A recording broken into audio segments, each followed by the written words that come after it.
I wanted to focus on some of the common questions I get asked, because I get a lot of outreach from people in real estate, both RLPs, I talked to a lot of the other real estate companies, a lot of the other people who had innovation, as well as a lot of analysts, to VPs throughout real estate companies. And you always hear conversations around, why does it feel like there's so many prop tech companies? I'm sure many of you are on the other side of all of these sales calls, and you're getting called all the time, or if you're looking at a solution, there's a ton of options. And there really is a lot more technology than there was 10 years ago. When I was working on this big project, we at JD Edwards, people had their choice Yardi accounting system, but a lot of the tech was really based around accounting. The buildings had whatever building operating system that they had, Argus, a couple other things, but there really wasn't a lot. A lot was Excel, a lot was PDF, a lot was forms. And so it's been in the last 10 years, there's been a big transformation. Now people say there's 7,000 to 8,000 prop tech companies or companies in this space and lists. These are the maps from Tom Vest. They put together these market maps of different tech companies, the top ones commercial, and all the top companies in each of these spaces.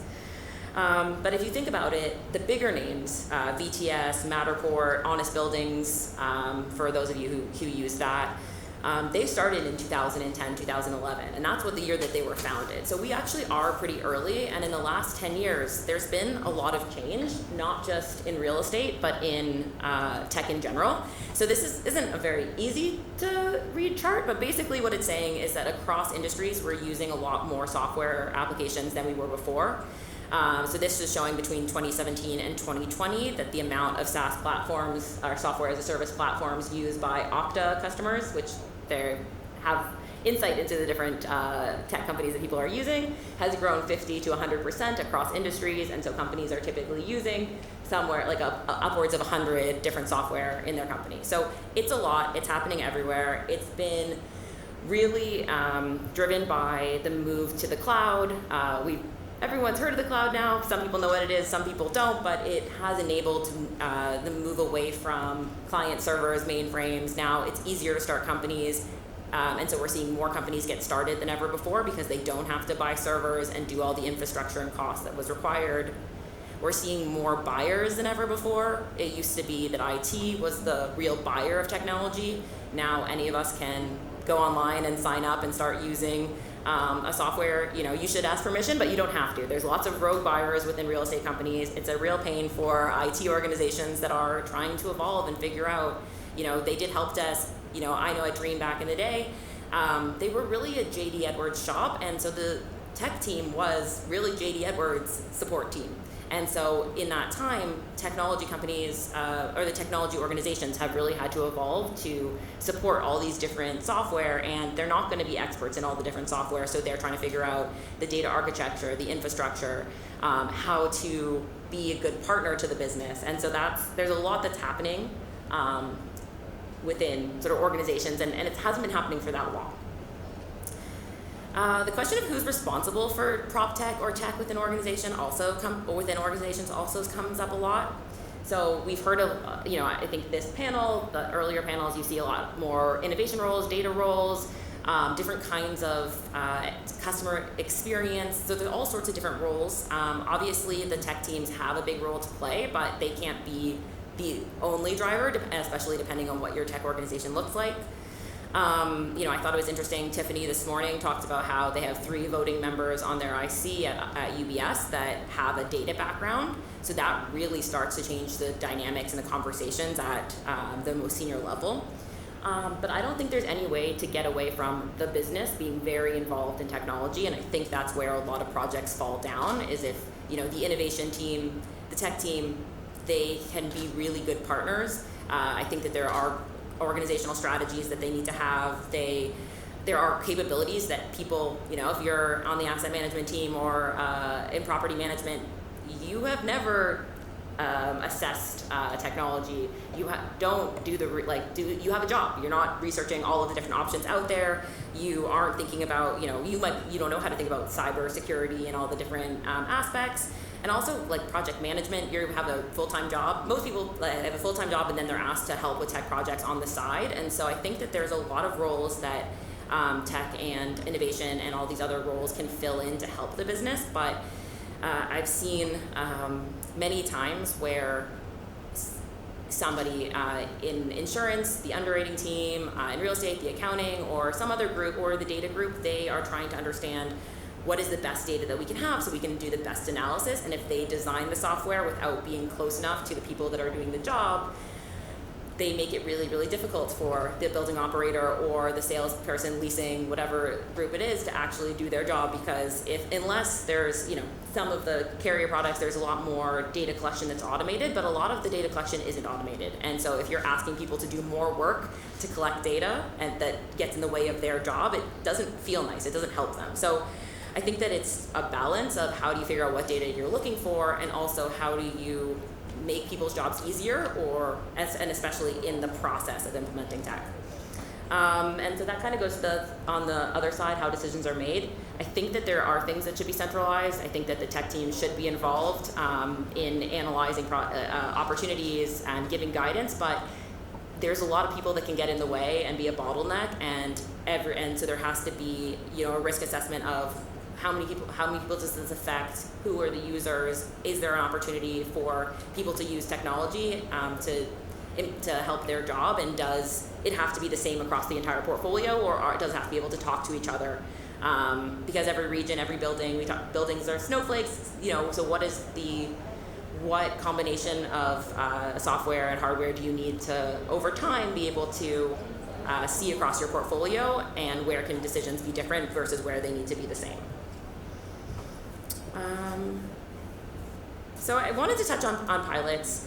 I think that was the name of the session, but I think that it's really difficult because I think when people talk about pilots, there's not necessarily clarity on what a pilot actually is. So is a pilot doing a quick test to be in one building by one person to test that the software works, but the ultimate goal is, unless we find some big red flags, the goal is to roll this out. And so that is the plan, and you've decided what you want, and this is really more in the process of rolling it out across the platform, versus is it a pilot or an experiment where you're just trying something out, and the outcome could be failure or success. And a lot of time, and sometimes that should be the goal. Failure should be the goal, because then you avoid a lot of problems. But it's really hard for people to have projects that fail. It's just not something that's accepted. I don't know now if there's as much talk about it, but there's lots of conversations about how do you fail within organizations, how do you have psychological safety, and it's hard because a lot of type A people, they want things to be successful, and so I think that understanding the goals is incredibly important. And that's sort of beyond, before you step into a pilot. When I speak to tons and tons of really, really smart people that are building technology, and they all think that they have the best software, it's differentiated, and on the other side of it, and it might be, but there's kind of a couple questions, is what is your goal? What are you, like the business? And it's harder than it sounds. Like, this stuff sounds really easy, but it's a lot harder than it sounds to figure out what is it that you actually need to achieve, and do you need the best of the best, or does Yardi's solution work? Because sometimes it does, and sometimes it's better to use a third party that's getting developed specifically for the specific problem, but it really depends on what your goals are. And sometimes people go forward with projects, so the senior person says, hey, this is the best of the best, this is the one we're using. I've been in processes where you're trying to slow something down at the start to say, what are we trying to achieve, what do we need, does it meet our requirements, and then people spend a year rolling something out.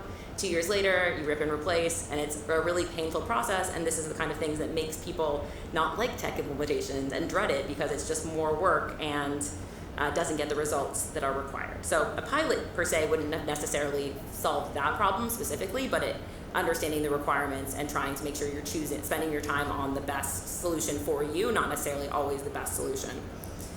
I think that risk here is just everything takes time, energy, money, and so anything that you're doing, that you're choosing to do, understanding what is the real risk. And one of the things here that I get asked a lot from more junior people in organizations is, how do you make a business case for tech? How do I pitch it to my manager, my board? And I unfortunately have seen a lot of people who are really excited about how they can do things better, just not be able to move it forward within the organization, and they get really disengaged by it because they want to spend the time, they want to make things better, they're at the front lines, they want to add value, they see problems and they really want to solve them, and there's no process within the organization to allow them to, and it's not always technology, but even process, and allow them to move that forward. So I think that for the more senior people here, it's about figuring out where is there opportunities for people to run with something. And one of the concepts that I liked a lot when I was thinking a lot more about how do you be more responsive, agile organization is the concept of consent versus consensus. And so you're never going to get consensus. It just is impossible. Everybody knows why something's not going to work. They tried it 5 years ago. They tried it 10 years ago. This doesn't work. But is there a real risk? And how do you balance that and get people to have the ability to try to make their jobs better and try to do work that they want to do? So it's sort of a balance. I think that there's been there's a lot of conversations around resources and commitment. You could talk a lot about buy-in and how you really need to have the right people involved. But I think that the last point I want to make on this slide was, what do you need the pilot to prove? And so we see this a lot, especially on the startup side, is that companies don't know what they need to learn from a pilot, and in many cases you can't get the full ROI from just the pilot alone. It might be short term, it might not have the adoption required across the organization, and so it's really about how do you determine whether this is worth, what are the things that are going to stop us, and what are the things that we can disprove or learn through the pilot, and being realistic about what that's going to be, because a lot of pilots don't move on, and if you're doing something in one building, that might not be a big enough sample size. Sometimes the property manager, the operations team, they just didn't want to use the software. So is it a software problem? Is it adoption? A lot more has to do with the team and how do you support people to adopt technology. The last,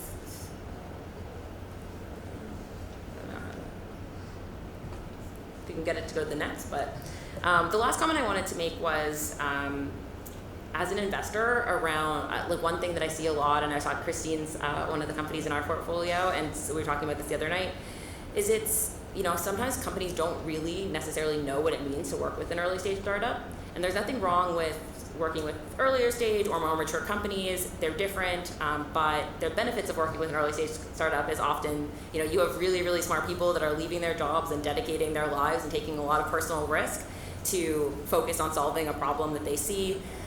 They are, have more modern interfaces. It's often easier to use, but it might not be as complete as something else, right? They're trying to move quickly. They need money to do that, and that's through customers and investors. And so I think that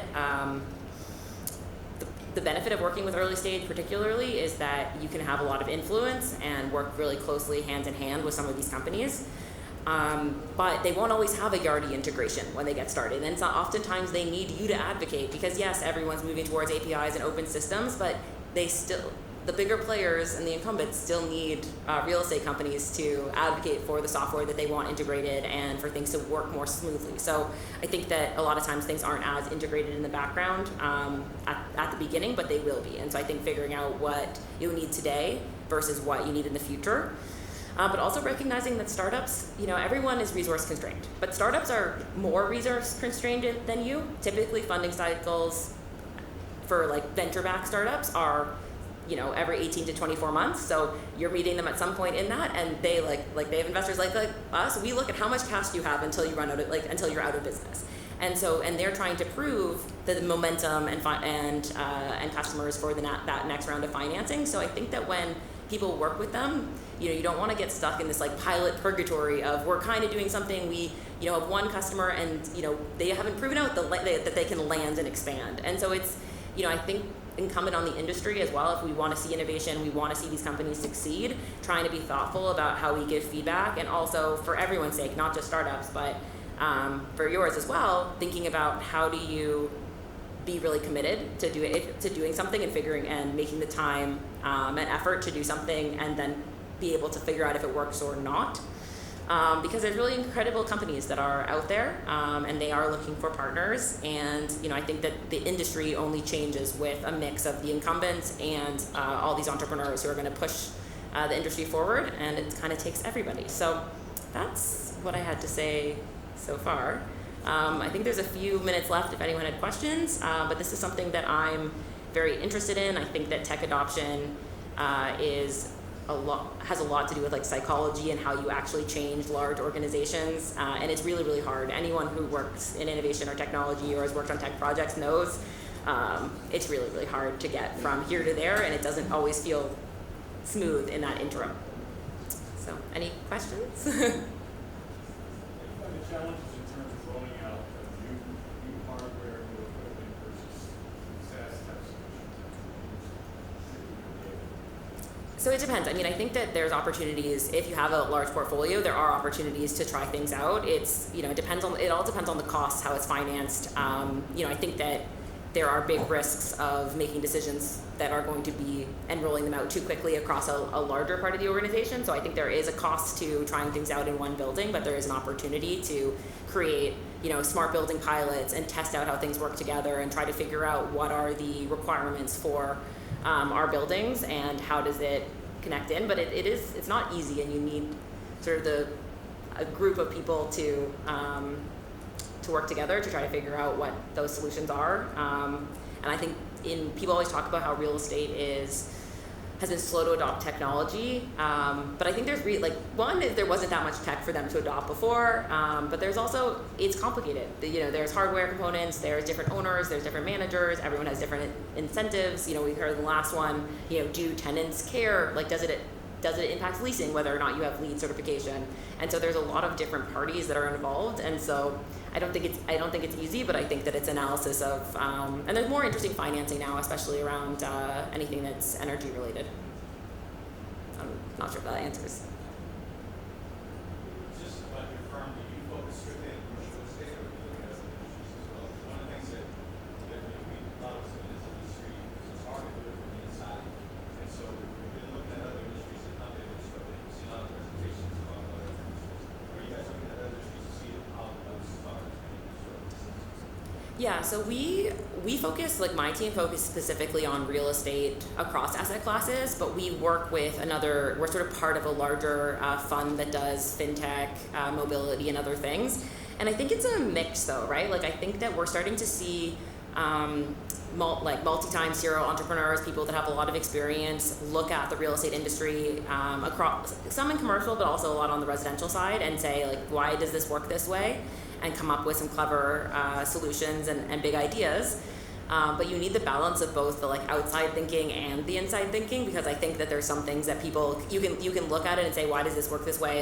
You could just fix it, and actually when you try to fix it with the way that the industry works and all the different parties, it is not as easy as just, a better solution could just come in and disrupt the way that all the incentives and teams work together. So I think it's got to be, so we look for that. We like to see a mix of, or if there's teams that are coming from the outside, how do they bring enough real estate knowledge onto the team that they cannot be too tainted by the way it is, but also not make big mistakes that are obvious to people in the industry.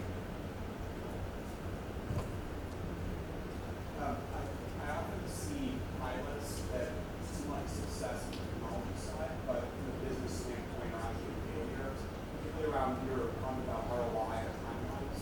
How do you communicate, I guess, from a technology standpoint, seeing a product or a software that may have a successful ROI over the 5-10 years versus a business that's only looking at annual or quarterly, typically on investors? So I think that I'm out of time, but I think this is a real problem because a lot of this stuff does take time, and it doesn't just work magic. I think we've had other people talk about how you have to integrating data, scrubbing the data, bringing all of these things together to actually make better decisions. You can't just do that off of a small pilot. But I think there's two things. I think one is from the technology side. I think startups can do a better job of trying to help real estate companies buy better and make sure that those goals are set and the expectations are set and help them pitch internally.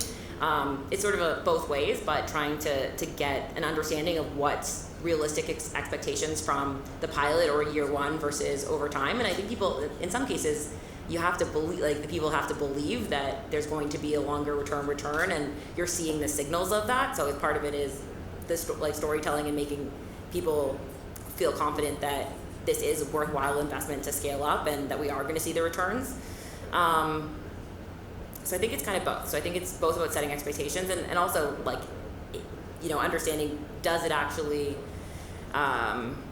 is it actually going to have the ROI? Like for the tech company, are you really solving the problem that they need? Are you really going, like everyone says that they have big impacts, but are you actually solving the problem that they're looking to solve? And trying to make sure that you actually are, because I think there's a lot of tech that, and it sort of goes to the adoption too, is that it's not, you can't just like put tech in. Like we are investors in Lane, I think that I saw Equium over here.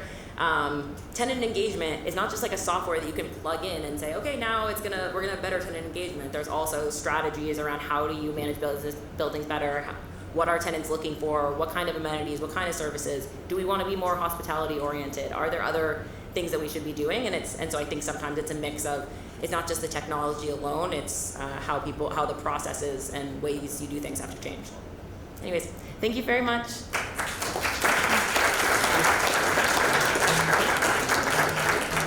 Thank you, Courtney, for an important and practical session for all of us.